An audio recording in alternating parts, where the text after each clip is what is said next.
The Bill of Rights, as ratified in 1791, is not very good. As language and systems have evolved, it has in many ways become dated and nearly obsolete. Thus, out of frustration and a little bit of need for a senior capstone project, I have examined many of the most glaring and, in all honesty, somewhat surface-level points of contention, and resolved them in a way that I, a liberal, white, middle-class, slightly radicalized teenage woman, saw fit. This is intended to be a modernization and slight rework of the Bill of Rights, not necessarily to be strictly faithful to the original intent of each of the 10 amendments, although I tried to be as close as I could in most cases. I think one of the biggest problems with the Bill of Rights as a whole is that each amendment is confined to one sentence. This leads to confusing punctuation, which in turn creates arguments for alternate interpretations based on the placement of commas and semicolons.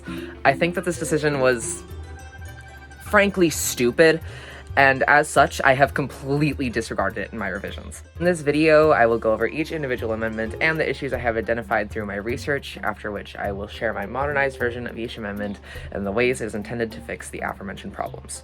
I will put timestamps at the beginning of each amendment segment in this video's description so that you can go through and rewatch whatever you want, if you want. So yeah, I guess we'll get into it with the First Amendment. The First Amendment is probably one of, if not the most controversial amendments, legally speaking. It reads, "Congress shall make no law respecting an establishment of religion or prohibiting the free exercise thereof, or abridging the freedom of speech or of the press, or the right of the people peaceably to assemble and to petition the government for a redress of grievances." Setting aside some of the more creative choices, shall we say, when it comes to grammar, this amendment has become integral, in my opinion, to the identity of America itself. While it may sound reasonable at first, looking deeper illuminates a glaring contradiction between the Establishment Clause and the Free Exercise Clause. While they are obviously intended to ensure that the freedom of religion is maintained, in addition to laying out some groundwork for freedoms and rights of the people, the vague wording around establishment and exercise have led to conflicting rulings and interpretations in courts, especially regarding education. Funding for non-secular or religious education programs is highly debated. On the one hand, to not fund these programs could be seen as infringing the Free Exercise Clause, whereas on the other, to fund them could be seen as endorsing them, violating the Establishment Clause. This has led to completely opposing rulings on many cases. For instance, the case of Carson v. Mackin dictated that the government had to fund religious education programs in Maine due to the scarcity of secular schools in the area, which is a stark contrast to the case of Locke v. Davie, wherein it was ruled that even a student may not use a government scholarship to pursue a major in theology.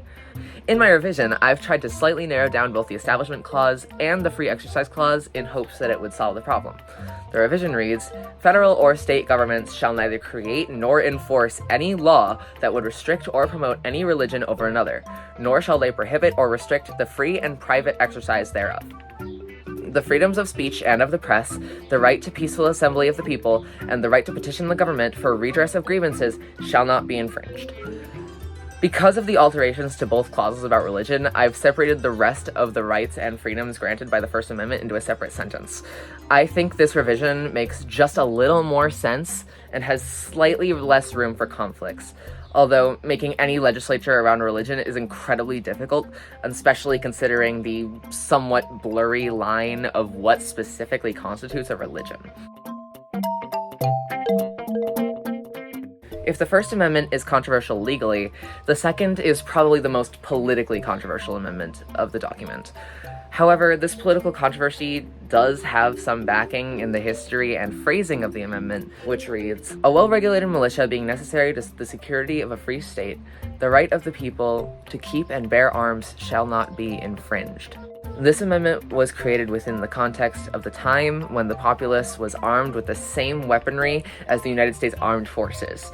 Thus, the amendment was put in place so that if a government were to overextend their power, the people could push against the armed forces and fight for their freedom. However, This ideal is not realistic for today's America, wherein the military is a much more federal and far better armed organization than it was in 1791. Additionally, many minority groups have historically been restricted from accessing arms. Given the changes in context, conflicts now arise in determining whether the Second Amendment protects the rights of each individual to bear arms, or if it only protects the right of each state to a well-regulated militia, and further, what a well-regulated militia entails.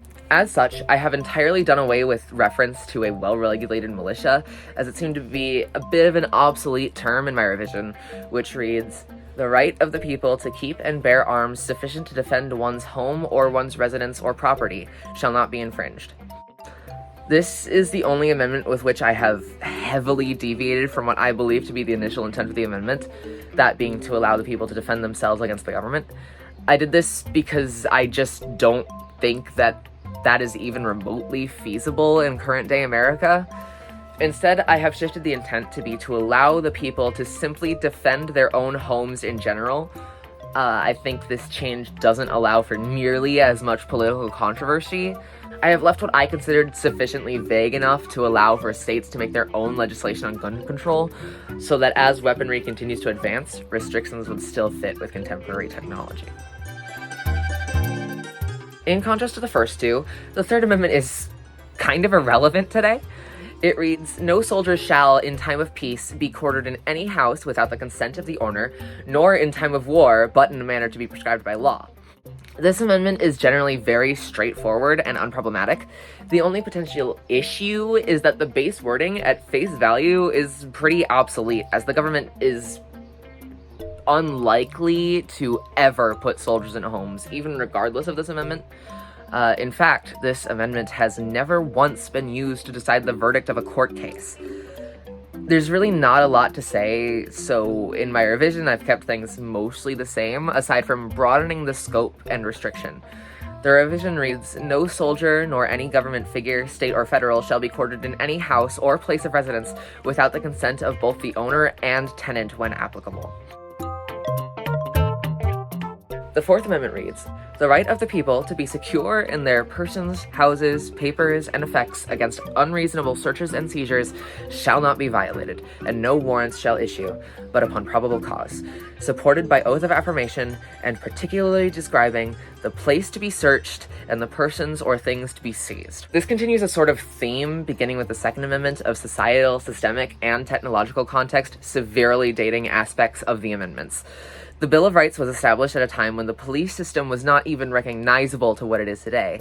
The job of the modern police force was left mostly to the citizens, as well as a collection of sheriffs and constables who really didn't have the resources to do effective policing. Because the modern police force is so different, and because of advances in surveillance technology, this amendment is, in many ways, outdated in its relatively small scope. It allows for law enforcement to search automobiles or detain people on the street without really much of any cause.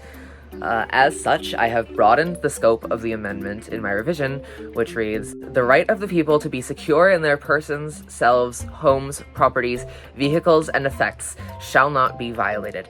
No warrants shall be issued, but upon probable cause, supported by oath or affirmation, and particularly describing the place, property, or vehicle to be searched or surveilled, and the persons, things, or data to be seized, and no person shall be arrested or detained but upon probable cause." I've retained most of the original text, opting only to add to the provided protections. I've also added a clause pertaining to arrest with the modern system of policing, which again was not present when this amendment was written. This revision in particular is very much intended to modernize and mold the amendment around modern systems rather than rewriting it entirely. I don't have a good forward for the Fifth Amendment, so I'm just gonna say I think it's funny how culturally ingrained the Fifth Amendment is. But yeah, it goes like this. "No person shall be held to answer for a capital or otherwise infamous crime unless on a presentment or indictment of a grand jury, except in cases arising in the land or naval forces or in the militia, when in actual service, in time of war or public danger. Nor shall any person be subject for the same offense to be twice put in jeopardy of life or limb, nor shall be compelled in any criminal case to be a witness against himself, nor be deprived of life, liberty, or property without due process of law. Nor shall private property be taken for public use without just compensation. Yeah, that's kind of a mouthful to put in one sentence alone. This amendment has also sparked some debate as to whether federal court cases and state court cases over the same incident count as the same or separate offenses, which I tried to fix in my revision. Additionally, this amendment was the basis for the Miranda v. Arizona case verdict, which gave rise to the aptly named Miranda rights. You know, the whole "you have the right to remain silent" thing that police have to do if they want to use any testimony against you.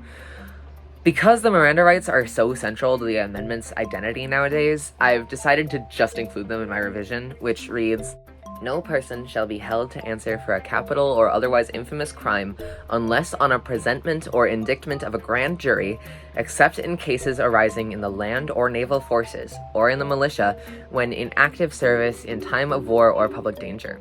No person shall be twice put in jeopardy of any criminal penalty in regards to an incident or offense for which they have already been tried. No person shall be compelled in detainment, nor any criminal case, to be a witness against themselves, nor be deprived of life, liberty, or property without due process of law. In cases of arrest or detainment, a person must be made aware of their right to withhold any and all information, which shall not be infringed, before anything they say can be used against them in a court trial. Private property shall not be taken for public use without just compensation."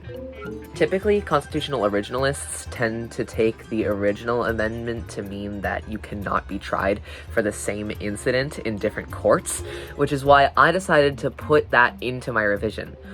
Also, I just want to take a minute to say the Fifth Amendment is so awesome. Love that thing. Thanks, James Madison. Now, I have an unbelievable amount of opinions about the Sixth Amendment in conjunction with the Fourth Amendment. The Sixth Amendment reads, "In all criminal prosecutions, the accused shall enjoy the right to a speedy and public trial by an impartial jury of the state and district wherein the crime shall have been committed, which district shall have been previously ascertained by law, and to be informed of the nature and cause of the accusation, to be confronted with the witnesses against him, to have compulsory process for obtaining witnesses in his favor, and to have the assistance of counsel for his defense." Talking about this amendment and its consequences kind of requires a bit of historical context. Similarly to the Fourth Amendment and policing, when this amendment was written, the court system was almost completely unrecognizable. Generally, in criminal disputes, neither the defense nor prosecution had a lawyer present. It was simply claimant, typically the victim, against the accused. Additionally, they were not nearly as structured as they are today, instead often presenting as shouting matches rather than what we today imagine from legal disputes. Both sides would call their own witnesses, and trials would last somewhere between a few hours and even under 1 hour. Juries consisted of 12 local citizens present at the trial, and their job was to ascertain whether the defendant was guilty, and further, whether they deserved their full sentence. In contrast to the Fourth Amendment, however, the Sixth Amendment was not meant to put regulations in the contemporary system, but rather to reform the criminal court system entirely, giving both sides of the case lawyers who each had a hand in selecting the jury. This reformation, in large part, led to the police system we have today in order to gather evidence to be used by lawyers in court cases. Thus, this reformation, in a way, made the Fourth Amendment obsolete, as it was written to maintain a system that was no longer recognizable. This is probably one of, if not my biggest grievance about the Bill of Rights as a whole, and if you've been paying attention, you may have picked up that I have a lot of those. I think it's really awesome that they put restrictions on the contemporary criminal justice system without thinking of how it would change after they completely reformed it. Great foresight, guys! Good job! A large part of my mindset when making the revisions to the Fourth Amendment was making it compatible with the police system that the Fifth Amendment catalyzed.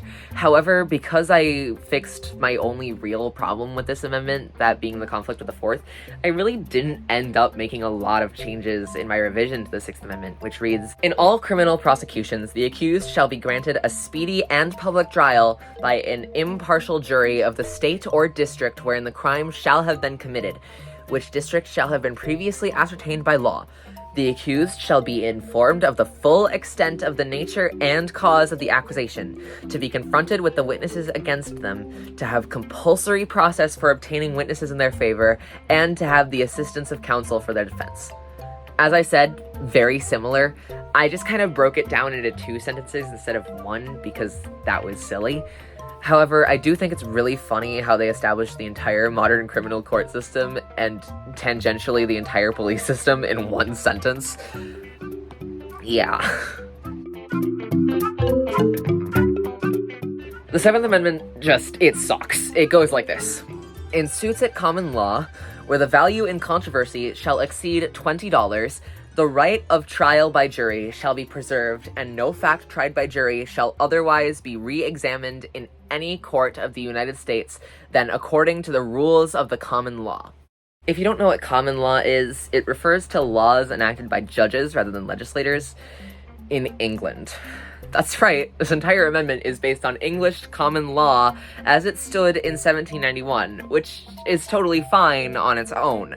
My issue here comes from the fact that once a trial goes into the control of the civil jury, judges can dismiss the case at any time if they decide that evidence does not support the claims. This power was not granted in the English common law courts the United States federal courts are modeled after, wherein judges could only examine evidence after a jury trial. In the English system, if the judge found the evidence insufficient, all they could do was demand a second trial with a new jury. Because this check was neglected in the American civil court system, the jury has no way to protect itself or its trials from governmental abuse of power. As a consequence, despite the Seventh Amendment, very few civil suits are decided by jury, almost none in the modern times. In addition to the amendment being generally nullified by refusing to go all in on the English system it was based on, the amendment specifies $20, which in 1791 was equivalent to $642.20 in 2023. Because this amendment is not meant to adjust for inflation, specifying a value is practically useless. Lawsuits almost never occur over a sum less than $20. In essence, the Seventh Amendment in its entirety means almost nothing today. I tried to rectify this ridiculous level of obsolescence in my revision, which reads, "In suits at common law, the right of trial by jury shall be preserved, and no fact tried by a jury shall be otherwise re-examined in any court of the United States according to the rules of the common law. If a judge finds evidence used in a trial to be insufficient, they may demand a second trial with a new jury. No judge shall dismiss a suit at common law without approval of the jury." All I really did here was alter it to have more longevity, but hey, don't you see how that actually works? And how it means anything in the context of today? Crazy how that works! Suck it, Madison, I'm better than you, I'm smarter than you, I'm stronger than you, I'm more powerful. The Eighth Amendment, similar to the Seventh, is based heavily on English common law. It reads, "Excessive bail shall not be required, nor excessive fines imposed, nor cruel and unusual punishments inflicted." The Eighth Amendment is similar to the Seventh in that the most crucial part, that being the cruel and unusual punishment clause, is derived from English law, coming from the English Bill of Rights. There are many points of conflict here, the first being determining what should be considered unconstitutionally cruel, another being whether it specifically refers to punishments that are too cruel for any crime, or instead referring to disproportionate punishments. A third being whether the death penalty is permitted under this amendment, and finally, whether some modern punishments are barbaric enough to be prohibited. So what I did in my revision is just add a little bit more clarification. The revision is as follows. Excessive bail shall not be required, nor excessive fines imposed. Punishment disproportionate to the crime at hand, as well as capital punishment and unpaid labor, shall not be issued. It's still very open to interpretation, but at least there's some clarity as to what's prohibited. The final two amendments are actually very similar. Think of the 9th Amendment as the bald eagle to the 10th Amendment's George Washington. Joke about quarters. That's the government, right? The 9th Amendment reads, "The enumeration in the Constitution of certain rights shall not be construed to deny or disparage others retained by the people." This, unfortunately, doesn't actually mean all that much. Or more accurately, it can mean almost anything you want it to mean. It is intended to mean that just because the Constitution doesn't specify a right doesn't mean that it doesn't exist. However, in practice, all it really means is that there are probably other rights in the world. Common interpretations as to what it specifically refers to include that it refers specifically to state-granted rights, that it refers to rights implied by general societal norms, that it refers to the collective people's rights, such as to alter or even abolish the government, and that it refers to the natural liberty rights of individuals. My revision narrows it down to a slightly more specific thing, as I feel has been a theme for the past couple revisions. So yeah, here it is. The enumeration in the Constitution of certain rights shall not be construed to deny or disparage others granted by the states or retained by the natural liberty of the people. I just went with the interpretation that I thought was most likely intended when the original amendment was written. I know the natural liberty of the people is vague, but I think it gets across a slightly more clear intention than the original, which is all I was really going for here. And now we're on the final amendment. Hurrah! The 10th Amendment reads, "The powers not delegated to the United States by the Constitution, nor prohibited by it to the states, are reserved to the states respectively or to the people." As I said, this is very similar to the 9th Amendment, but more about the government than the people. While the 9th Amendment stated that rights and freedoms not being in the Constitution didn't mean they couldn't be there, this one means that if a right, freedom, or restriction isn't already determined by the federal government, it is up to the states and the people to decide those rights and restrictions for themselves. My revision is less of an actual revision and more of restating the original amendment in more modern terms. Any right or power not granted or restricted by the United States Constitution, Congress, or judicial precedent are reserved to the states or to the people. And thus, the Bill of Rights ended on its first, last, and really only truly strong note. And with it ends my revision. Is it still flawed? Absolutely, in many ways. But is it a slight improvement over what we have now? In many ways, I would say so. I've actually had a lot more fun putting this video together than I thought I would, and I hope this was an enjoyable, thought-provoking, or perhaps even slightly educational experience for you too. It's been real. Remember to like and comment, and if you like this kind of content, you should probably find somebody else and subscribe to them. I don't know when or if I will ever put myself through this again. But yeah, thanks for watching, and I really hope the editing process for this isn't too bad. Fairly well, my fellow Americans, or wherever you're watching this from. I don't care. I don't care about you. I don't know you. I don't know you. Don't form a parasocial relationship with me. I don't know you.